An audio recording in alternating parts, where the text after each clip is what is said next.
Ahora vamos a hablar sobre un tema muy importante, como dije antes del corte, la depresión en la tercera edad. Esto es algo que se da de manera muy frecuente y muchas veces silente, ¿no? Silenciosa. Sucede sin que los familiares, los hijos, nos demos cuenta de que realmente está pasando. Pero ¿cuáles son los signos de alerta? ¿A qué debemos estar atentos? Esto y muchas otras preguntas se las vamos a hacer a nuestro invitado, el doctor Carlos Vela, que es geriatra y ya está aquí con nosotros. Buenos días. Hola, ¿cómo estás? Muchas gracias por la invitación. Gracias a ti. La depresión en la tercera edad es un tema frecuente. Sí, yo diría que es un tema de consulta relativamente frecuente, pero como tú bien apuntabas, no necesariamente lo detectamos a tiempo, ¿no? Cuando el familiar advierte estos síntomas de aislamiento social, de disminución de contacto con la familia, pérdida de apetito, disminución de sus actividades habituales, a veces ya está instalada la depresión, ¿no? Entonces es importante vigilar de manera precoz estos signos de alarma ante cualquier eventualmente presentación de una depresión, ¿no? ¿Por qué podría darse? ¿Cuáles serían los motivos? Bueno, en la tercera edad en realidad los motivos están casi muy bien definidos, ¿ah? Una causa muy frecuente es la jubilación, ¿no? Cuando el individuo deja de estar relacionado con más gente, cuando se jubila, cuando deja de realizar sus actividades laborales que le dan una sensación de importancia, también lo golpea la parte económica, porque cuando uno se jubila, el impacto no solamente es emocional, sino también económico, ¿no? Como sabemos, las jubilaciones de nuestros pacientes no llegan a ser, digamos, suficientes para las necesidades no cubiertas que ellos tienen, ¿no? Medicinas, atención de salud, ocio, relación con la familia, transporte, viajes, etcétera, etcétera, ¿no? Entonces, yo diría que la jubilación es un punto de corte importante. Otro es la pérdida de un ser querido, generalmente la pareja. La viudez es también otro momento capital para, digamos, llegar a una depresión, ¿no? Ahora, habría que diferenciar ahí, no todas las pérdidas generalmente se convierten en depresión, ¿no? Eso es una cosa bien importante que la gente tiene que tener clara, porque nos llaman mucho cuando una persona pierde un ser querido, justamente para prevenir la depresión, ¿no? En el ánimo probablemente de que la mediquemos con alguna sustancia. Y no hay nada peor que medicar cuando uno está pasando por un proceso de duelo, porque como bien explica la doctora Kubler-Ross, el duelo tiene un proceso, y es un proceso que hay que vivirlo intensamente, ¿no? Porque si uno no lo vive intensamente, se convierte en patológico y aparece la depresión propiamente, ¿no? Entonces, ese es otro momento de la tercera edad que puede predisponerte a la depresión. Y el tercero es, sin duda alguna, la pérdida de las capacidades funcionales que son objetivas. O sea, realmente tú ya no eres el mismo de antes. Hay que hacer una propia reingeniería de tu propio pensamiento para tratar de entender que ya tus potencialidades cambian y que eso hace que tengas que direccionarte hacia otras actividades, ¿no? O sea, ya probablemente las capacidades para hacer determinadas cuestiones físicas disminuye, y en eso uno tiene que ser completamente consecuente, porque si no aparecen las lesiones físicas, las fracturas, que no son más que muchas veces la expresión de no reconocer que ya no estás en una etapa de hacer esas cosas. Más allá de esas tres, yo creo que las demás constituyen ya un porcentaje menor, y en todo caso habría que enfocarse en esos tres aspectos fundamentalmente para tratar de prevenir casos de depresión en el adulto mayor, ¿no? Ahora, cuando los hijos, digamos, tienen que salir por A o X motivo del país, o se van de viaje, se alejan, ¿no? Y esto de alguna forma deja al adulto mayor como que sintiéndose solo, desamparado, ¿también puede ser?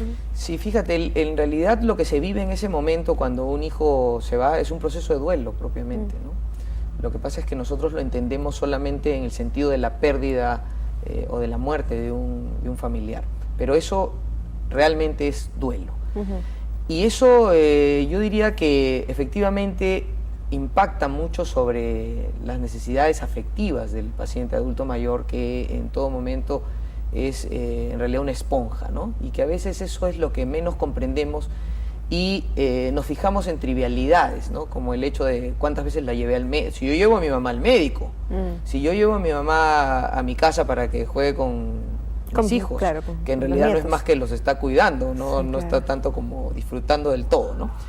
Si yo la recojo a mi mamá para llevarla a dar una vuelta, ¿no? O sea, en realidad son aspectos que uno descuida en términos afectivos, un abrazo, una palabra de aliento, una visita inopinada, pueden a veces tener mucho más impacto que en realidad a veces una cuestión material que tiene menos valor para una persona adulta mayor, ¿no?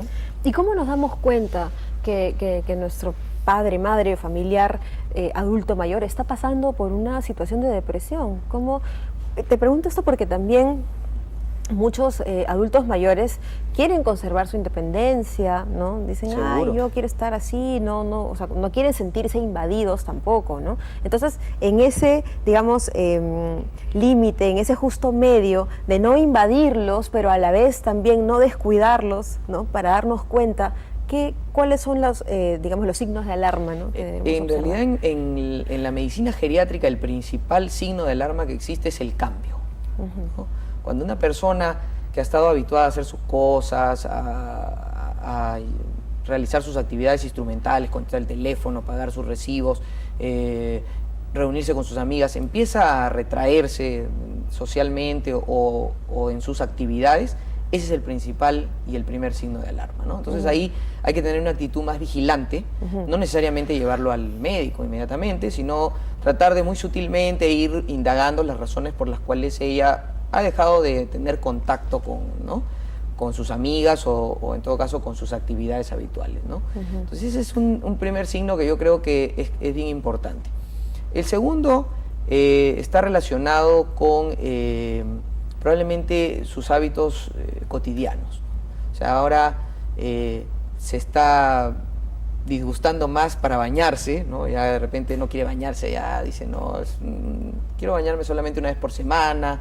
Empieza a descuidar un poco el aspecto del aseo y de cómo se percibe, ¿no? Frente a los demás, ¿no? ¿Por qué? Porque como está retrayéndose socialmente ya le preocupa menos su imagen y por supuesto el tema de la higiene también se detecta ahí, ¿no? Y el tercero probablemente sería cómo andan sus hábitos nutricionales, ¿no? Empiezan a comer un poco menos, a tener un poco menos de interés en el menú, en las cosas que normalmente les gustan.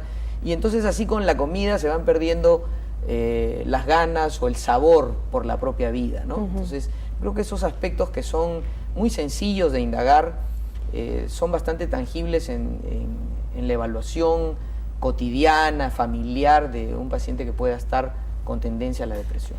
¿Hay alguna, digamos, característica que sea propia de la personalidad digamos, de nuestros padres en este caso, ¿no? Que nos pueda anticipar, uy, si mi papá se jubila, es muy probable que entre en un cuadro de depresión? ¿Hay algo que nos pueda anticipar? Sí, yo diría que sí, porque depende de la personalidad, ¿no? Hay gente que tiene ese espíritu de mandar, ¿no? O sea, a veces está muy habituada en el trabajo a mandar y bueno, después sale y se encuentra con que quiere mandar y nadie le hace caso. Claro. Entonces, eso al inicio como que choca, pero es un proceso, ¿eh? Es un proceso de adaptación. Yo diría que si uno lo sabe llevar no tiene por qué desencadenar en una depresión, ¿no? Hay que hacerles entender que ya no está en el trabajo, que no somos sus obreros, somos sus hijos y que lo queremos mucho, pero que en realidad tenemos, digamos que un vínculo más afectivo que de tipo laboral o de mando, ¿no? Entonces esas personalidades yo creo que se pueden modular muy bien sobre la base del afecto, ¿no? Por último, Carlos, cuando la mujer atraviesa por la menopausia, sin que esto obviamente esté ligado a lo que es la tercera edad, pero cuando la mujer atraviesa por la menopausia es muy probable que uno de los síntomas, qué sé yo, sea una depresión, ¿no? En el caso de los hombres, la andropausia, cuando están, digamos, saliendo de esto, también podría salir... El concepto es menos, digamos,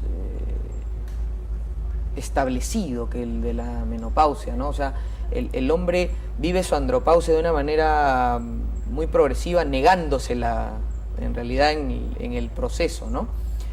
Pero sin duda, ¿no? Sin duda, el encontrarse con lo que yo te decía, una disminución de sus propias capacidades, y en eso, sin duda alguna, la parte de la sexualidad está también vinculada, empieza un proceso también de entender que sus capacidades son menores, y a veces algunos no las entienden de esa forma y pueden desencadenar un proceso depresivo, ¿no? Eso tienes toda la razón.